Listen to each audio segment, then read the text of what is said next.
Bonjour, donc Laetitia May Michel-Angeli. Je suis de formation médecin hygiéniste et je travaille actuellement à la Haute Autorité de Santé et suis en charge d'un service qui a pour ambition de proposer des outils aux professionnels de santé pour améliorer la qualité et la sécurité des soins. Donc on couvre aussi bien le développement des indicateurs de qualité que des guides pour améliorer le fonctionnement des équipes ou pour aussi analyser des bases de retour d'expérience comme les événements indésirables graves associés aux soins.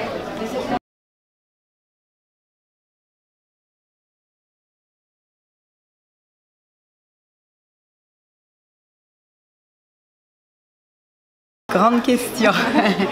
Alors la qualité, d'abord, elle doit pouvoir se mesurer.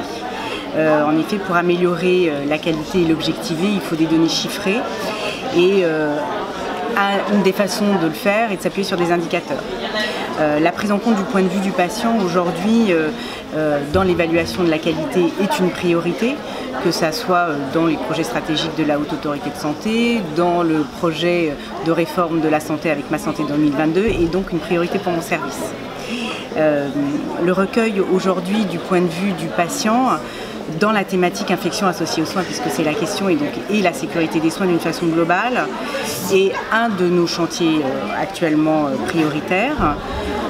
Il se trouve que les données de la littérature, comme les travaux de l'OCDE, nous confortent dans l'idée que ce projet va apporter de nouvelles perspectives dans l'évaluation de la qualité des soins et aussi répondre à la demande des patients, des professionnels et de l'environnement, j'allais dire, sur plus de résultats pour le patient et par le patient.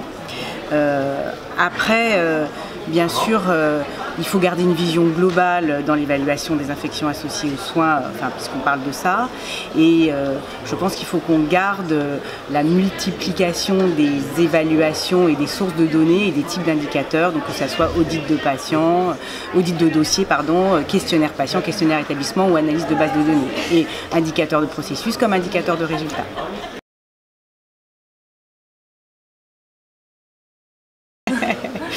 Oui, je crois que je peux dire qu'aujourd'hui, l'actualité de la HAS et qui aussi anime la communauté des hygiénistes est l'ancien tableau de bord des infections nosocomiales. Et donc aujourd'hui, ces indicateurs du tableau de bord des infections nosocomiales sont dépassés. Il faut donc les revoir et nous avons engagé une refonte de ces indicateurs avec les nouvelles méthodes HAS. Alors oui, ça implique des changements. Ça peut perturber un petit peu parce que comme tout changement, ça implique un accompagnement et il faut il faut qu'on diversifie la variabilité des types d'indicateurs sur les infections associées aux soins. Et la discussion autour de l'indicateur ICSHA aujourd'hui est très révélatrice de cette difficulté.